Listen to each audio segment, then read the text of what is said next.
Welcome to Burlap Teachers. Enjoy the video. You start by making the saw safe and accessible. Unplug the unit or remove the battery. This prevents accidental start. Once power is out, retract the riving knife and open the blade guard so you clearly see the arbor. Now press and hold the spindle lock while using the supplied wrench to loosen the arbor nut. You must match the rotation arrow to loosen in the correct direction. Doing this first saves time and avoids stripped nuts later. With the nut loose, slide off the outer flange and lift the old blade straight off the arbor. Avoid scraping teeth against the guard. Next, clean the inner flange and arbor. Sawdust can misalign the blade. Place the new blade onto the arbor, ensuring the tooth rotation matches the arrow on the blade and saw. Proper orientation prevents kickback and poor cuts.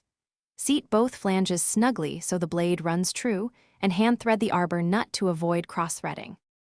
Once the blade is seated, hold the spindle lock and tighten the arbor nut firmly. Hand tight plus about a quarter turn with the wrench is typical.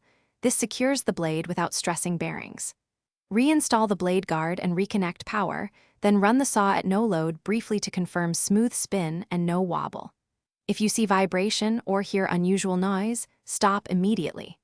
Make sure flanges are clean, the blade bore is undamaged, and the nut is torqued correctly.